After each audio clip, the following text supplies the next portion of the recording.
We're almost on time this morning. We're only about 5 minutes late.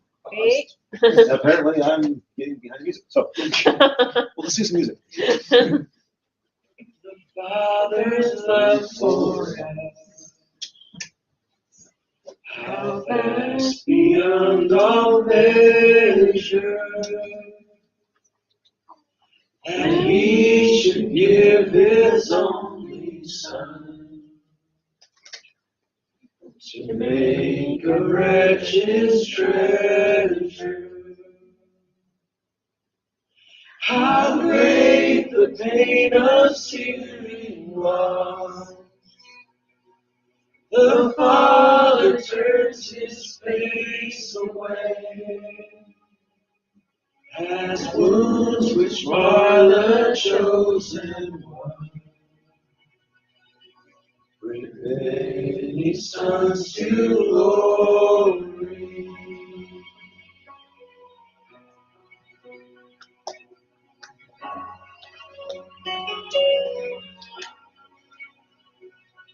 Behold, man upon the cross, my sin upon His shoulders.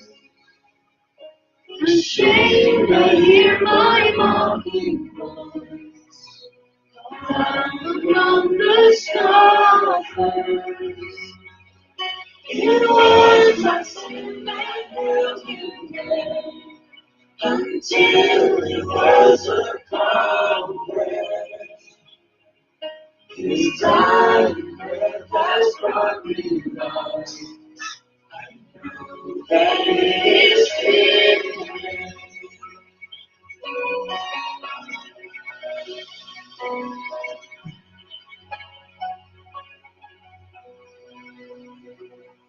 I will not boast in anything.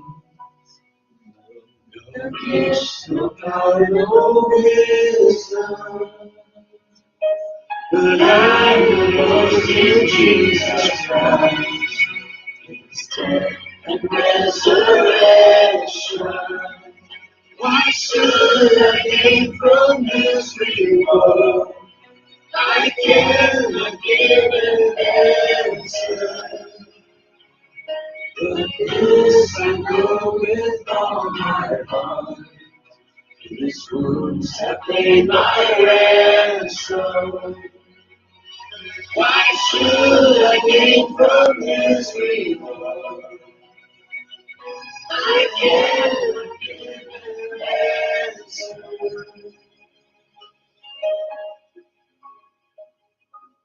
But this I know with all my heart, His wounds have paid my ransom.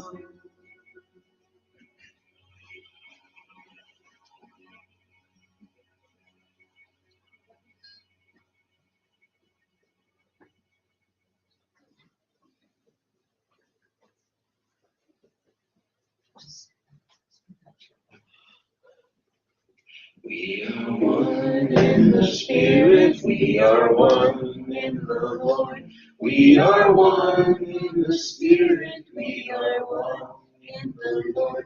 And we pray that no unity may one day be restored. And they'll know we are Christians by our love, by our love. Yes, they'll know we are Christians by our love. We will walk with each other, we will walk hand in hand. We will walk with each other, we will walk hand in hand. And together we'll spread the news that God is in our land. And they'll know we are Christians by our love, by our love. Yes, they'll know we are Christians by our love. They'll know us by our love, our love, our love. They'll know us by our love, our love.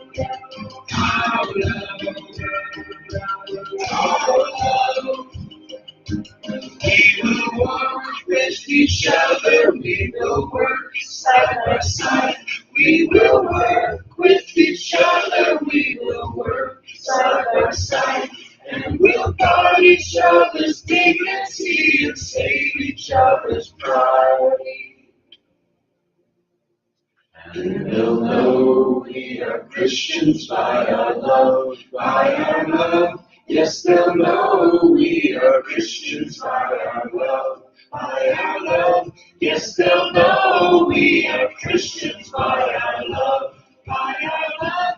Yes, they'll know we are Christians by our love. They'll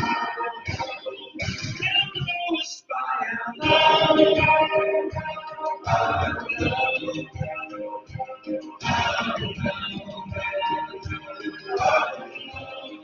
they'll know us by our love.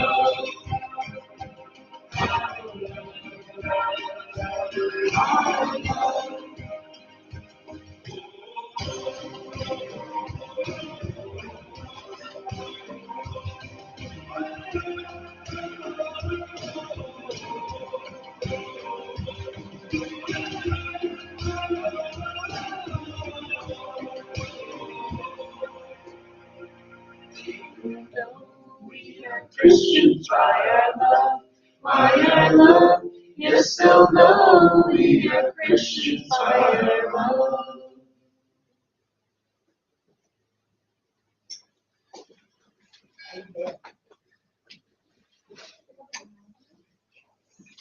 Welcome again. If you're joining us online, we're in the book of Revelation, chapter 12.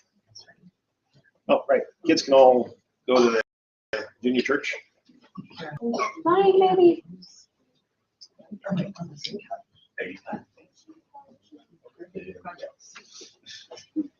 guys want to come or no? Yes. Well, we're gonna go. So it's like- What chapter are we in? Chapter 12. Okay. You get up there? Chapter 12. Easy worship. I'm not reciting off of memory, I'm sorry. Now you can do it though. No. He could if he'd practiced, but he didn't. No. Yeah, I gotta read it. So a great sign appeared in heaven. I'm gonna read through the whole thing, and we'll go back over it again. So a great sign appeared in heaven, a woman clothed with the sun, with the moon under her feet, and with a crown of 12 stars on her head. She was pregnant and cried out in pain as she was about to give birth. Then another sign appeared in heaven, an enormous red dragon with how many heads? 7. Thank you. 7 heads, 10 horns, 7 crowns on his heads. His tail swept a third of the stars of the sky and flung them to the earth. The dragon stood in front of the woman who was about to give birth, so that it might devour her child the moment he was born. She gave birth to a son, a male child who will rule all the nations with an iron scepter. And her child was snatched up to God and to his throne.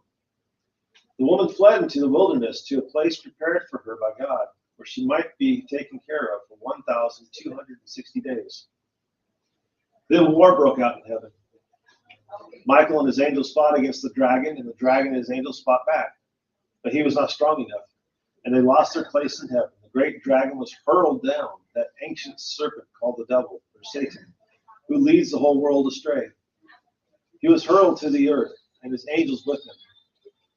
Then I heard a loud voice in heaven saying, "Now have come the salvation and the power and the kingdom of our God and the authority of his Messiah. For the accuser of our brothers and sisters, who accuses them before our God day and night, has been hurled to the earth, hurled down. They triumphed over him by the blood of the Lamb and the word of the testimony.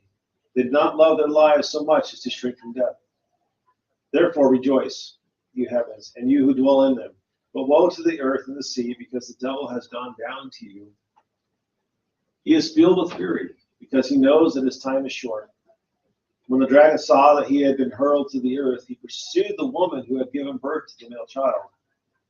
The woman was given 2 wings of a great eagle, so that she might fly to the place prepared for her in the wilderness, where she would be taken care of for a time, times, and half a time, out of the serpent's reach.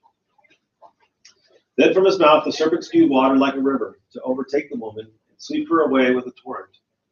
But the earth helped the woman by opening its mouth and swallowing the river that the dragon had spewed out of his mouth. Scott, can I have your office keys? Sorry. One of those two. Let's see. And the dragon was enraged the woman and went off to wage war against the rest of her offspring, those who keep God's commands and hold fast to the testimony about Jesus. Now back to verse 1. So we've been going through the Great Tribulation. And then all of a sudden we hit this. It's almost like an interlude in the middle of the story. I don't know if you guys watch many movies, but sometimes they do like a little flashback. That's kind of what we're getting here. He's having this vision of stuff that's already happened, but at the same time it's going to happen too. So we need to identify people. The first one is pretty easy, the child. Everybody can probably guess who the child is. Jesus? Yep. I was Okay. wondering about the woman. So that's a good question. There's been a lot of different people coming up with different ideas on who the woman is. That lady that started the Scientology, she claimed that she was the woman. Oh. Yeah. Catholics believe that the woman is Mary because she literally gave birth to Jesus. But Mary doesn't quite fit the rest of the stuff we've got going on here. Mhm. So I think the woman is Israel collectively. If we go back, pull up that passage in Genesis. Could it be more like faithful Israel? Because, I mean, she's clothed with the sun and the moon's at her feet. So back in Genesis, Joseph has these dreams. This is before he's sold off into slavery. This is kind of why his brother sold him off into slavery. He has these dreams about how everybody's bowing it down to him. So that's where we're at here, verse 9. So Joseph, and he had another dream, and he told it to his brothers. Listen, he said, I had another dream. And this time the sun and the moon and 11 stars were bowing down to me. When he told his father, as well as his brothers, his father rebuked him and said, what is this dream you had? Will your mother and I and your brothers bow down to you? He's identifying himself correctly as the moon and the stars, his mother and him. So that's why it makes me think the woman is Israel, because Joseph's father, is Israel. The father is the Israelites. So that's why I think that it comes out of Israel collectively. So that means the baby is not Jesus then. no, the baby is Jesus. Then the mother, didn't the mother only be married? No. The mother, Israel collectively as a people, gave birth to the Messiah. Oh, that was okay. God's plan all along, was to have Okay. the Messiah come out of Israel. Oh, okay. All right. All right, let's go back to 12.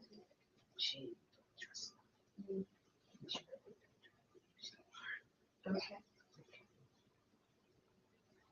So she cried out in pain.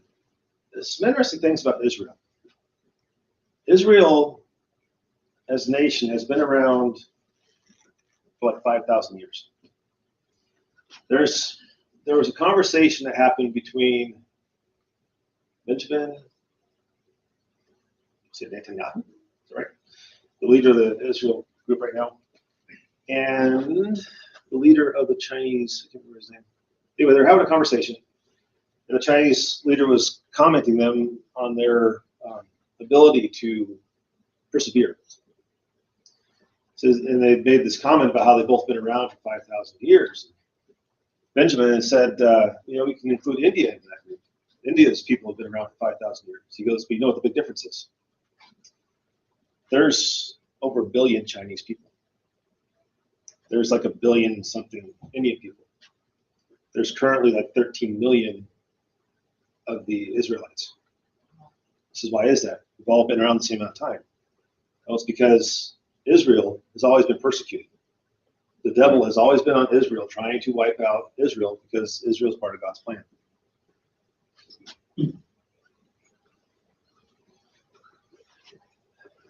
So she was praying, cried out in pain, and she was about to give birth. Then another sign appeared in heaven, an enormous dragon. Okay, next page. We don't really have to guess about this one too much. It flat out tells us later on that this is Satan. 7 heads. 7 is the number of completion. So he's complete. He's got a lot of intelligence, I guess. 7 crowns on his head. And the word for crown here, you guys remember there's different words for crowns. One's the, I can't remember the name for now, again. The Diadem? wreath. But the one here is diadem. This is actually like a ruling type of crown. We got to remember, Satan is not like locked away in hell at this point.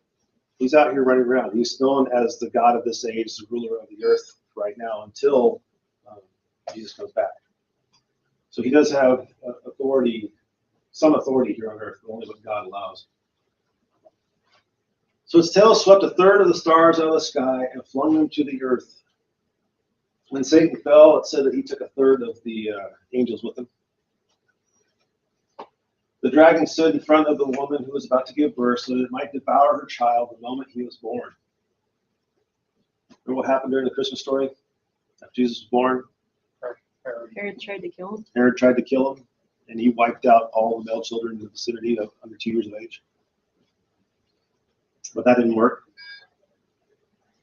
But she ended up giving birth to a male son, male child, who will rule the nations with an iron scepter. When Jesus comes back, it's not going to be in the same mode, if you will. Mhm. He's going to come back, and it's going to be harsh. Is there a reason why that's in quotes right there at the end of the messages?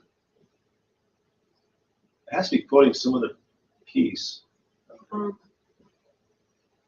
I'm trying to remember where it is. It looks familiar. Might be nice. Yeah, it's got to be Old Testament. So her child was snatched up to God and to his throne.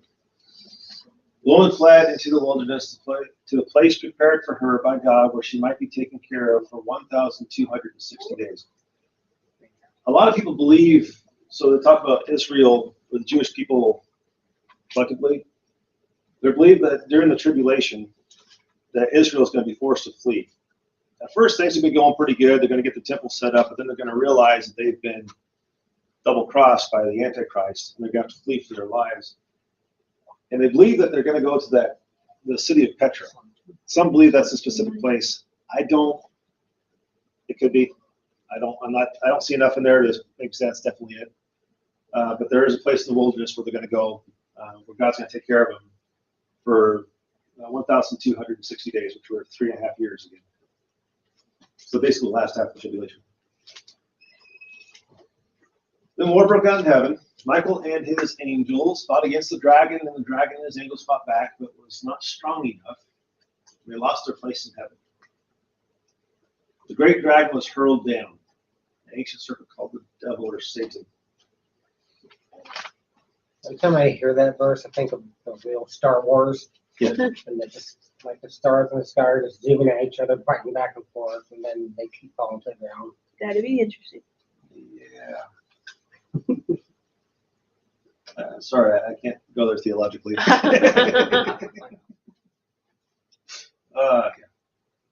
I do like the movie though. Star Wars movie. Mhm. Devil Satan leads the whole world astray.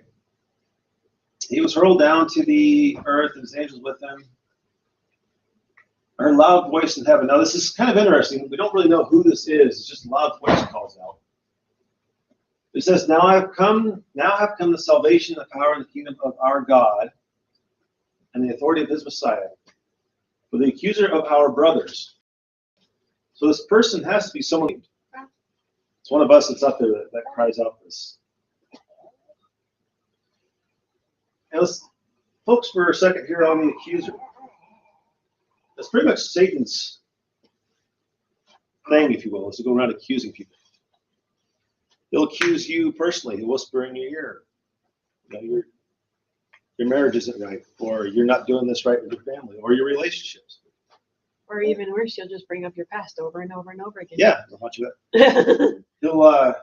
He's accusing you to God. Remember Job. God and Satan are there talking about Job. And God says, you consider my servant Job. And Satan says, well, yeah, you blessed his socks off. Who's not going to praise you for that? So they got the whole thing where poor Job ends up going through the gauntlet. He still proves that he's faithful to God. But the fact of the matter is, Satan is accusing people both. He's making all kinds of accusations. So how do we get past that? Next page. They triumphed over him by the blood of the Lamb and by the word of their testimony. They did not love their lives so much as to shrink from death. The blood of the Lamb. Once Jesus died on that cross for us and took our sins upon him, now whenever, if he was to go to God and say, so-and-so's doing this, God says, Jesus' blood covers it. But also the word of the testimony. And we don't do this enough here. I really should have us doing this more. But sharing what God's doing in your life, the struggles you're going through, can really help out someone else who might be struggling silently. And they're just looking for an answer to what they're going through. So if you can say, I was dealing with this, God gave me this answer, and things are better now, it'd be really good for the rest of us.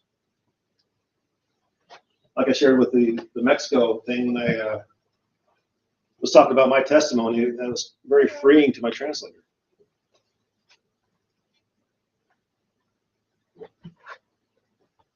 Yeah. They did not love their lives so much as to shrink from death. Remember the early Christians, Where'd she go? They, Where'd she go? Where'd she go? There they she is. went to death for their belief. Nero was lighting them up like torches in his garden of life. It was pretty bad. And today, in the Middle East and other places, Christians are still losing their heads just because they won't deny Christ. Deny God. So therefore rejoice, you heavens, and you who dwell in them. But woe to the earth and the sea, because the devil has gone down to you. He is filled with fury because he knows that his time is short. So the devil's not happy, and he wants to make the rest of us unhappy too. Misery loves company. Yeah. When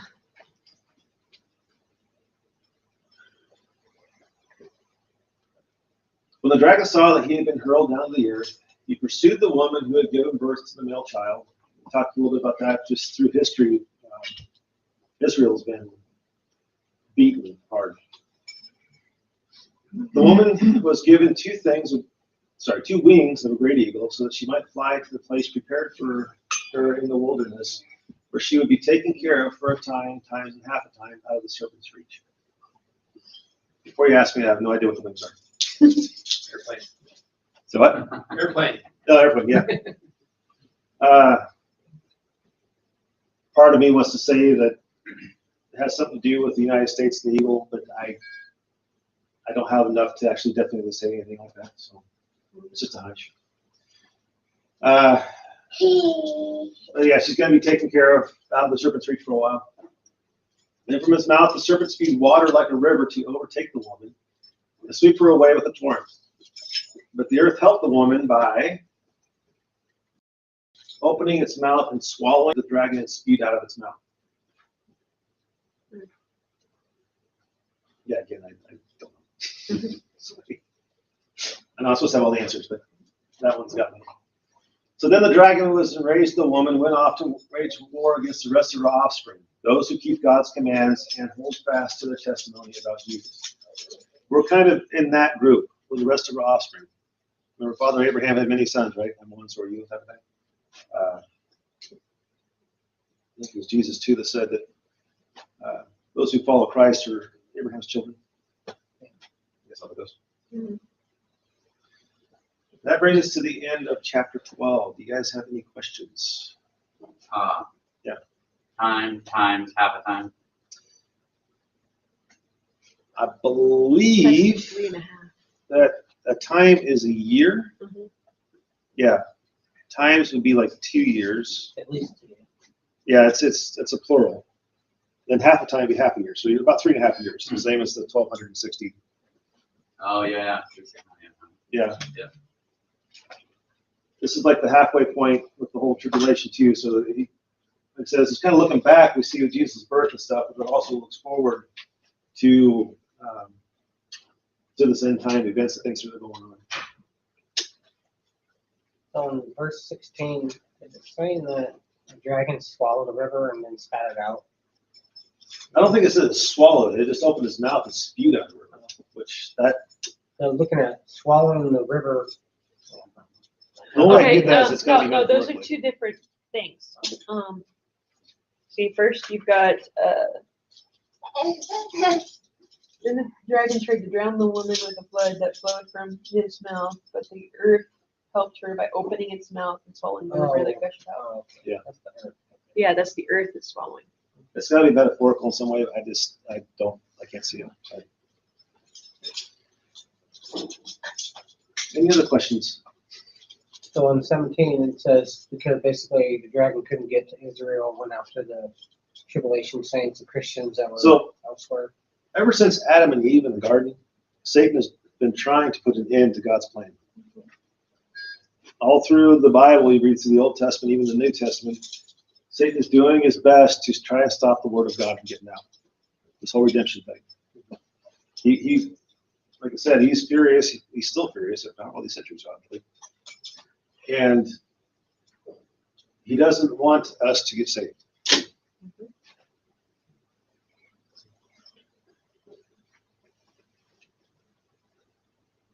Any other questions?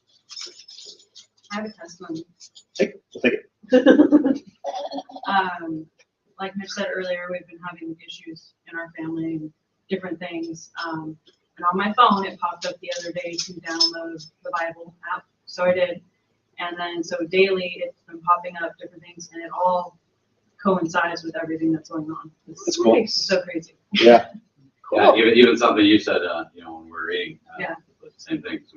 Yeah, it popped up on my watch that says pray, and then it like brought a verse up. That's cool. Very much. Yeah. Neat. God showed his love to you guys. Yep. Yes, I Yeah. agree. If you guys have smartphones or what have you, it's very good to have like a verse a day that comes through. Just kind of gets you focused on God for a bit. If you're in something that's really distracting. Like the one app is called, I think, Giver 15, something like that. 15 minutes would be good. Be good if you did it all day, but take what you can get. If you can get 15 minutes in, it's a good start.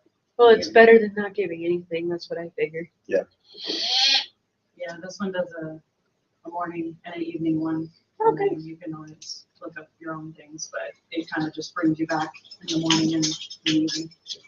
Yeah, I find myself sometimes I'll pop it up, it's like read the whole verse, and then my Bible app, there's little side notes on there. And that sends me off to another passage like, oh yeah, I never really thought about that. Oh yeah. Yeah. It's great when you have the time for that sort of thing. Yeah. That's very true. Yeah. How many times is this?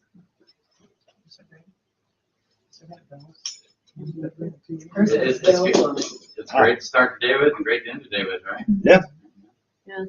Kind of makes me think of that verse that I was reading yesterday.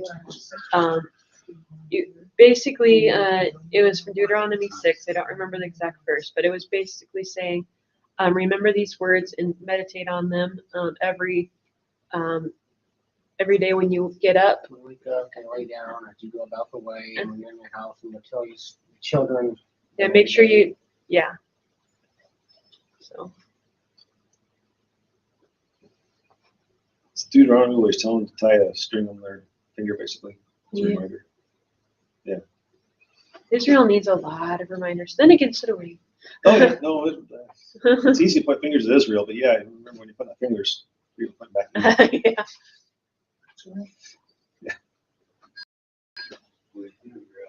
All right, we do have communion today. Oh, yeah. Why am I so? Let's go ahead and hand out the communion stuff.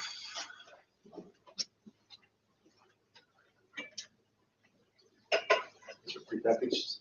We practice oath of communion here. If you're a believer, you want to join us. If you don't want to, we don't force you. Yeah. Please. If people don't want to, they don't have to. Yeah. Mhm. Thanks. I want to see that Justin got no sleep again last night. So Actually, you slept pretty good. I got more sleep than him. Yeah. 11 hours or something like that. I just Oh, noticed wow. all your shit. That's a Yeah. lot of sleep. Now, he's only been sleeping a couple hours a night, so we need 11 hours. Maybe he's needed. Mhm. Can we get the Corinthians up there for Corinthians? Oftentimes, Yeah. Grace sleeps about 13 hours at night. Say what? Grace sleeps about 13 hours every night. That's impressive. Mhm. You are blessed. I I don't give her any inflammatory foods. Nope. There's an upside down baby. Yeah.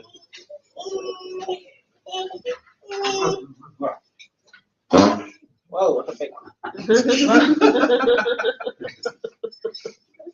Actually, probably get into the live stream. Okay. So we're gonna talk about today, guys. See you.